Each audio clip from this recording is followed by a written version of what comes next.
Welcome back to the Abbott Show on Concardi Radio. And we're programming for March the 23rd. It's a Saturday. It's a beautiful day here in Toronto. Here's hoping it's a beautiful feel.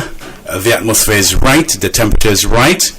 With you wherever you are listening to Concardi Radio. Must a special good afternoon to our friends in New York, our friends at Fun City Radio, Scorpion and the crew. Thank you so much for carrying this interview live. And like I said earlier on, this program has been recorded by Nice Radio and will be played at a later date to be announced. This afternoon, in our inaugural interview here on Concardi Radio, we are honored indeed to have with us author, historian, Vincentian extraordinaire, Dr. Adrian Fraser, and we have also in studio company, schoolmate, friends from years ago, Malcolm Garraway. And we haven't heard from Malcolm just yet, especially I know he has some strong feelings as regards Heroes Day and Heroes Month. And Malcolm, please. Please. Well, really, March is a special month for me, National Heroes Month. I reflect on a lot of things, and I think of our anthem, St. Vincent Land So Beautiful. And I listened to Dr. Fraser last Sunday, and in that lecture he did allude to the fact that the struggle of the Garraway people was about lands. And in our anthem, St. Vincent Land So Beautiful, with joyful hearts we pledge to thee. We pledge to keep this land free. And I take that seriously, and I would like to challenge all Vincentians this month to reflect on just that line and see where they stand and that pledge and what they do to honor that pledge. I think of Joseph Chatelier, my own grandfather being Garifuna from Rosebank, James Lewis. I'm proud to be his grandson. And I challenge our people to reflect on that, and let us see if we are protecting that legacy. It worries me quite a bit, because I observe that in recent years we have seen lands being misused, sold. We have seen coastline being destroyed, mangrove being destroyed, seaside groups, that our canopies and our beaches being destroyed in preference to plastic umbrellas, and so on. And to my mind, that is a failure on our part, our generation, to keep up the struggles of the Garifuna people, the commitment we make when we sing our anthem every day to protect our lands and keep it free. Vin, I'm really happy to be able to express that, because this whole idea that in March we could just go up to Dorset Hill and bow and put a wreath and so on, and then just walk away and forget about the legacy, to me is an insult and hypocritical to the way in which we actually live and manage and protect the freedom of those lands. I think we need to go back and accept that challenge of a generation, and that is my generation too. We have to commit ourselves to that. And permit me, if you will, to go off on another name who has often been mentioned as a possibility of a national hero, but who seems to have been out on the fringe, Hugh Malzack. And if you go to Hugh Malzack and you read the last pages of his book, It Start to Stare By, he challenged us to do that. He said, if therefore, and I paraphrase, that is one thing I can leave to the younger generation, is to learn as quickly as possible that our struggle is not individual struggle. It is not because my son has a scholarship here or I have a job here, but it's for the common good. And he says the quicker we learn that the struggle is about the common good of all, it will be better for us. And he said, I am challenging you, therefore, on these matters to commit yourself. Today, in this March, Heritage Month, I am challenging my generation and generations after me and before to do just that. Reflect on our way of life, how we do things, how we vote, how we analyze, how we defend and protect our land, how we apply our anthem to our daily lives. I'm challenging us to commit ourselves to St. Vincent and the Grenadines. Malcolm, well, let me say teach, right? Because you taught me in St. Martin's, right? Yeah. I remember. And I remember that book quite well, The People Who Came. Why didn't you teach me what you just said? Why didn't you teach us what you just said there? Well, indeed, I tried to, I had a way, my subject was geography. And I remember you coming to St. Martin's in your little blue pants and your white shirt. You haven't changed much of your sisters. I don't know if I'm not saying well, but I had a way of spending the first 10, sometimes 15 minutes of my hour doing everything else except geography. I'm trying to infuse a little bit of that, but you're dealing with a bunch of adolescents, and I had to focus more on things about life and how to conduct oneself at dances and with girlfriends and so on before I got into my geography. I left the history part to my brother, who was also yes, at the time. Yes, well, you did a great job, you and your brother, who is now Dr. Garraway. Right, fantastic job. Thank you so much for the work that you've been doing over the years. For those of you who don't know, Malcolm is very much in the bowels of the Vincentian, the Caribbean community here in Toronto, well, Canada to be exact. He's part of the Vincentian Association, the Beckwith Association, the Union Island Association, the Cricket Association. You name it. He's very much involved with what's happening here on the local front, and we're very grateful. As a matter of fact, I think the association last Independence time honored you for the contribution, the significant contributions you've been making over the years, and I'm so grateful that it did that, Malcolm. Yes, I am very proud of that, to the extent of recognizing me as an honorary life member of the association. I hold that honor quite very proud and thankful, and hope to continue to do work with the association to do justice to that honor. Indeed, I always say, any government of St. Vincent and the Grenadines, and I've been saying this for the longest while, and I do not think the government still take the matter seriously enough, that the St. Vincent and the Grenadines, this nation, is comprised of 110,000 or so of us living on that land that I want to protect, along with over twice that in the diaspora. Until we begin to see our nation like that and try to harness all of those resources, we are not doing justice to what we can achieve as a people. So it is in that sense, with that sort of a vision, that I cannot see myself not participating in what is going on in the community here. You must see it as an extension of the homeland. And so the struggles of the people at home, whether to protect the homeland or to keep it free, the politics or whatever, I feel we have an obligation here as well to make our mark.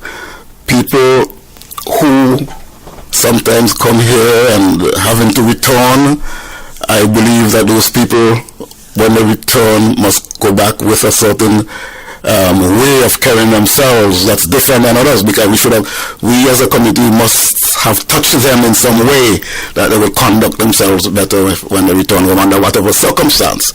And it is in that light and the overall view that I have a strong feeling about what the nation of St. Vincent and the Grenadines is, that I do my work in the association. And indeed, I could mention also, at one time when I was serving as president of the association, we had established the National Council of St. Vincent and the Grenadines Associations, because indeed we have seven or so associations across Canada which are provincially incorporated. we had a federally incorporated National Council, which is now defunct. And I could recall we had a conference in Montreal. And the people in Montreal, they have a long history of organization and leadership and so on as well, strong leadership out of Montreal. Good afternoon to you folks in Montreal. Yes. Good afternoon to you. We have a really strong track record. Yes. And at the conference of the National Council, I was proud that we had a contingent from the Garraway Association overseas, outside of Central America. And they came with a big delegation, participated in our activities there, and it was wonderful to hear them sing the Garraway diaspora anthem, which in essence says, "My navel string is in you remain." It was a proud moment. Yeah, I hear you. I hear you. Now, if we can just pick up on what you have said, and Dr. Fraser alluded to it before we took the break, your commitment to St. Vincent and the Grenadines, and very often folks back home on homeland question those of us out here about our knowledge of what's happening on homeland. So, for example, if we have a suggestion as regards a particular problem, very often you hear, well, what do you know? You're living in Canada, you're living in, New York or wherever. You don't know what's going on here, and who are you to tell us what to do? Whenever we try to be solution focused, coming from a broader horizon, looking at life from the outside, and perhaps very often trying to be objective. This brings me to the question. Dr. Fraser, you're based on St. Vincent and the Grenadines. Obviously having a first-hand knowledge, experience of what's happening there. And Malcolm alluded to it, you did, the political climate. Tell us, how would you describe the situation on St. Vincent and the Grenadines politically, positively, negatively? I don't know. It's a very difficult issue to look at. And for a long time, I was saying that very often we blame the politicians. But in a sense, we the people have to take the blame. The country is completely divided, totally divided. And what annoys me very often is that we see things which we do not like, or we see things which should not happen. And because of your involvement with a particular party, you try to rationalize and to justify it. I see today a lot of people who I have been involved with, worked with over the years. I see them accepting today things which 10, 15 years ago they would never have accepted. I think that is really unfortunate. We are celebrating the 40th anniversary of the independence of St. Vincent and the Grenadines. And there are a number of issues. I mean, obviously we have made some progress materially to some extent, but we are an independent country, and what are we really about? The emphasis is on politics, so you do things because it is politically to your advantage to do it, and nothing to do with the development of the country. So in St. Vincent we do a lot of begging, we get things from all over the place, but we need to put a lot of emphasis on our production. Unless you could begin to produce and so on, you really you can't sit back and just depend on people giving you favors. Because why did we become independent, after 40 years? And the attitude of people are trying to see what they could get out of this, lumber and galvanize and so on. And we have reached to that kind of situation. And unless we move beyond that, the country is going to continue to experience a lot of problems, so that there is little unity. And I want to just bring in the point you're making about the diaspora, because when we speak about St. Vincent and the Grenadines, we should be speaking about people in the mainland and people in the diaspora. A lot of people in St. Vincent survive because of the money they get through MoneyGrams and Western Union from relatives and friends who are living abroad. And that is an important thing. The other thing is that because of social media and the whole development in communication, people abroad know even more than you know at home. And that is true. I mean, I hear people speaking about some of the things I don't know about. So that is an important fact. And so when we're speaking about St. Vincent, we have to include these people. And what has happened is that there are a number of people who have left St. Vincent and the Grenadines, who have developed certain skills, who have developed a number, who have a contribution to make. Sure. And I think we need to encourage them to be part of that whole dialogue and to be part of trying to get things on board. So the fact that you're saying, oh, you come from the States, or what do you know? But I mean, people living here who send back money to their families, they must understand what is going on, you know, because the families depend very much on this, so they would get those kind of signals. And I think that we need to broaden and to strengthen that kind of link, because they have a contribution to make. Very often we talk about people coming and investing in St. Vincent. To what extent have we tapped people abroad who have a lot of skills, not necessarily financial skills, but have a lot of skills that could make a contribution? Sure. We just take that thing for granted. And I think unless we begin to do that and to realize that our country is not the 110,000 but is a much larger population who continue to be interested in St. Vincent, and you need to begin to encourage them and to make them a part of not only the dialogue but a part of that development. And if you were to deepen that discussion, and you can also look at the Garifuna population, the Garifuna diaspora. I mean, you're talking about thousands and thousands, and when you look at things on scale, I mean, we'll be a force with which to be reckoned in the region. Yeah, let me mention this thing about the Garifuna. And I went to Belize. First time I went to Belize was in 1980s. And that time there wasn't a lot of information about this connection. And when you went to Belize and people understood that you came from St. Vincent, I mean, they held you up like a god, because to them St. Vincent is the homeland. And on Sunday I gave the story of an artist musician from Belize who we invited to St. Vincent to be part of what was called the Artist in Residence program. And as I was pointing out, we sent a taxi to pick him up at the airport. And the night I got a call from the taxi driver saying, "Why did you send me to pick up this madman?" I couldn't understand what he's talking about. So I phoned the guy, contacted the guy, and he said, "You know, when I was growing up, my parents and grandparents spoke about St. Vincent, the homeland."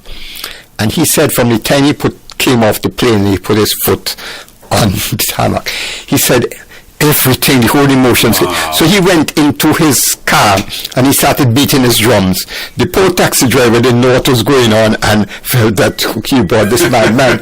So there's that kind of connection, and that connection went for a long time. And I was also making the point that in 1951 in Belize, there was a governor of Belize called R.H. Garraway, who happened to have been an administrator of St. Vincent in the 1940s.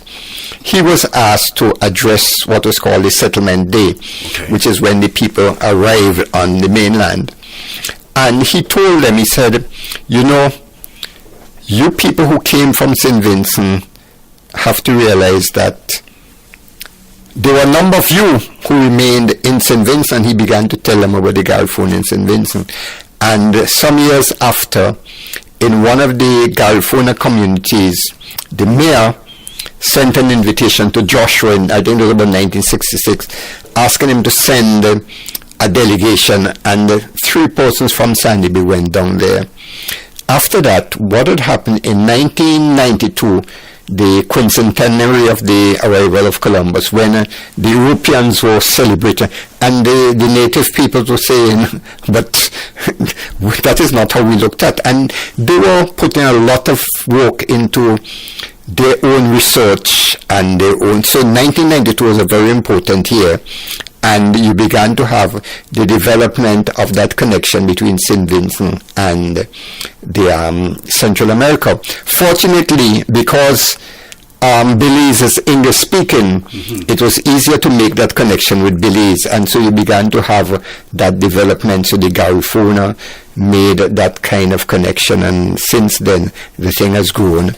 And two of the connecting points now is one, Châteauguay, because they consider Châteauguay as their national hero too, and the second one is Baliso, because they want, like some Vincentians, to make Baliso a national museum or national park, but something in honor of those people who were killed or who died in Baliso. So that connection has grown. And so when you're speaking about diaspora, you're also speaking about people who have an interest in St. Vincent. And when that issue came up some time ago, when the opposition party talked about making them a part of it, there was a lot of talk about it. Oh, these people want to swamp St. Vincent. But the point is, people, for instance, who are living here, why you want to go back to St. Vincent to live? I mean, so they want to maintain that connection. Not that they want to go to St. Vincent and get lands, and that is one of the things. And I think that connection has helped us in getting us to understand, because the people who were sent in exile, they were able to maintain aspects of their culture, which they're able to teach us. So that connection is very important. Dr. Fraser, I'm sitting here, and folks, Dr. Fraser is sitting here in this chair comfortably, along with Malcolm, and sipping his lemon water. But I'm listening, and Dr. Fraser is just reeling off, prattling off, so to speak, just having this conversation with us, just like that. The question I have for you: how have you been able to maintain this razor-sharp memory with all these details, pinpoint details, dates and things like that? Help me to understand that. Help our listeners to understand that. Something I want to take from you. help us, please. No, actually, I don't have a very good memory. Well, this is interesting. No, you see, one of the things, when I was growing up, one of the things which people had about learning history, you have to remember all these dates. But the important thing is that you have an understanding of the period. So, for instance, if somebody comes and tells me about something which happened in St. Vincent in the 1670s, even I don't know particularly what they're talking about, my understanding of the period would put me in a position to be able to give some analysis of that.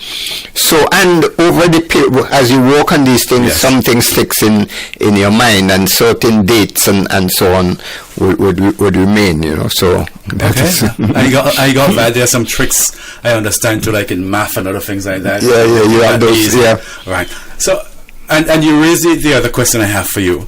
You asked it: why do people who live out here, who are okay, why do folks want to come back home, in reference to the Garraway and the criticism that was leveled, or the point that was leveled by someone on St. Vincent and the Grenadines, or folks on St. Vincent?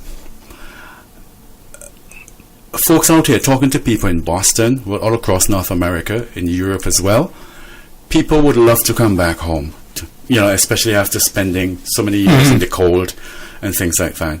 Many of us remember St. Vincent and the Grenadines the way it was when we left. But we hear the stories. We hear horror stories re violence. We hear horror stories as regards the health services. And almost 20 years into the education revolution, it seems as though we are getting nowhere soon. It seems that I have visited St. Vincent and the Grenadines on several occasions since I came out here. I'm trying to make sense of all of this. What really is going on with the health services, and more so, is the education revolution really helping to build, to enhance the human capital on St. Vincent and the Grenadines? Well, the issue of, I'm always amused with the issue of the education revolution. Yes. There's been no education revolution. What has happened is that there was great access. You are free to from primary school you go to the secondary school and you go on. In a revolution, you expect fundamental changes. So your curriculum and all of those things need to be changed. And there are a lot of things which you should have in our curriculum which we don't have. So the idea of a revolution doesn't exist. The other thing too is that we grew up where to have an academic education as opposed to education in technical things and so on. We still continue. There was one time when people who got a few subjects at CXC or what have you, well, we now have CXC, but they had before Cambridge, you know, they did not want to go to the technical college because it was considered below them. But the point is, technical education is much more sophisticated now. I mean, your ordinary mechanic and so on, your computers and that kind of. So there are a lot of things which we need to have to deal with. So when we're speaking, there is no education revolution. We have to overturn that thing and to fundamentally adjust all of that. And one of the things I've always said about our education is that we educate people to go and look for jobs. So people come out from university or secondary schools and they make applications, send out hundreds of applications, they don't get a response and they become disillusioned. We need to teach people to develop, they have certain skills, to develop those skills, not to depend on working for somebody, because if you come out only dependent on working for somebody, you would go nowhere, because jobs and so on are not as available as one would think. So that is one particular problem. So the whole change of the education system, well, coming back to the issue of health, for instance, when I was going to school, you had health science, and you had these things where some fundamental things, basic things, those things don't exist. So people live on fast foods and all of that. And as I was saying on Sunday, that on National Heroes Day, after the ceremony at Dorsetshire Hill, people go to Fancy and to other areas looking for dukuna, madongo bakes and so on. So they enjoy that for the day. But the next day they go on to Kentucky fried chicken, you know. And I think we need to build into our education system that kind of thing. And I think one of the problems is that there's this emphasis on certification. So people brag, my son has 7 certificates and so on. But the point is, it is not about certification. It is about the human being, the holistic development of you. So we have thrown away certain things, civics, health science, and those things which are very important. And the problem is now, because of the way that CXC is structured, you simply go into that, and these other things which should be important, we are not paying a lot of attention. So you need to look at not only from the St. Vincent angle, but regionally we need to look at it, because things like civics and so on are very important in the development of the human being. Somebody come out, they're very good in mathematics, they're very good in that, but they're not good in anything else, you know. So those are some of the kind of problems. And you mentioned health. Now, as we grow older, we realize how important health is. And to me, health is the most important. Regardless of how rich you are, in the final analysis, your health is going to be important. And you could have a lot of money, you live in St. Vincent, and something happens, you might not be able to fly out. So I always feel that we have not given as much attention to health issue as we should. I hear a lot of debates and discussions about what is happening in the hospital, lack of this and lack of that. I've never really followed this in detail, but my point is that you need to give priority to these things. And one of the, in St. Vincent, you go to the hospital, you look at the number of people missing with 1 foot off and so on, and it's really, it's terrible. And I think we have to be able to address those kind of things and basic things which could help people. I mean, I know of one situation where there was a lady from, I think it might have been from the States or from Canada, whose mother or father was at the hospital, and they were about to cut off one of her legs. And she said, no, hold on that, I'm coming down, wait until like. She came down, and she was able to take her mother I think it was her mother, to the States or wherever. And the mother is good now. And it's as though the first option is to cut off something. So we need serious challenges. Well, there are serious challenges, and we need to deal with those. And I think we need to get education and health are very important. And health, to me, is extremely important. Because unless you have a healthy nation, you're not going to develop, and we tend to say, health is only for people who get sick and so on. But even you don't wait until you get sick. Right. You have to be able, that kind of education before is very important. So we are really lacking in those areas, I think. I'm so happy you mentioned that, because this is something I've been paying attention to for all of my life, basically. Health services. Yeah. And I follow what's happening on Homeland. I'm very much in touch. I've done a lot of research on this. All of my, my studies and so on at the master's level, both in public health and in psychology, have been around that area. And we do have a lot of work to do, but I'll take up another discussion. But I'd just like to make one comment, or just, in passing, before we take the final break, because I know, time is of essence here. Yep.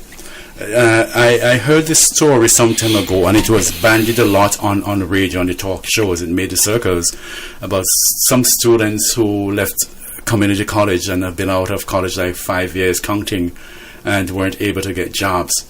And obviously the system was blamed, lack of employment opportunities for young people. And I have I think that's a legitimate, discussion to be made.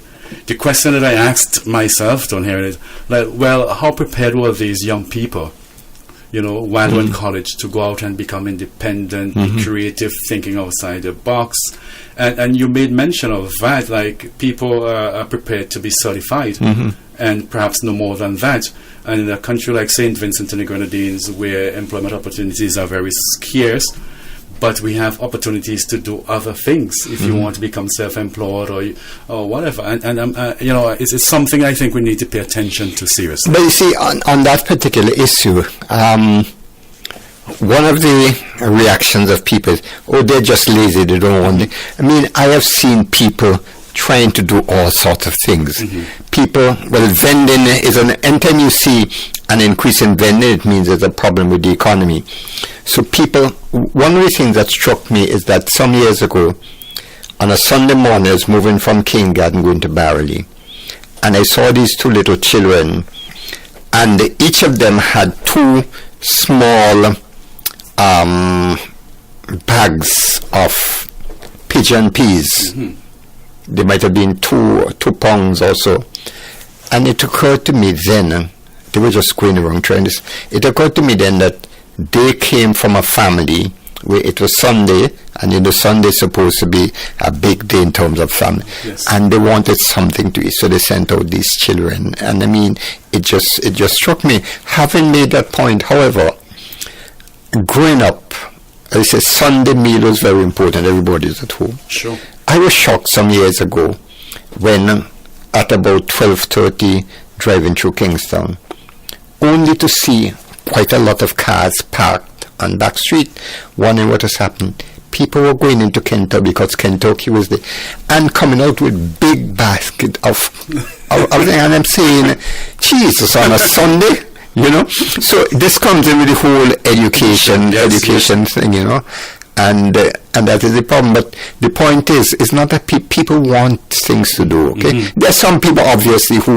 but there are people who want things to do. But what do they do? And so these are issues which are very important and we need to address. Definitely. Well, friends, you're listening to This is the Vin Abbott Show on Concardi Radio for March the 23rd, 2019. In studio, we have Dr. Adrian Fraser and Malcolm Garraway. We'll take a short break. We'll be back and we'll be hearing from Dr. Fraser to the question, what next for Dr. Fraser and also Malcolm. Please stay with us.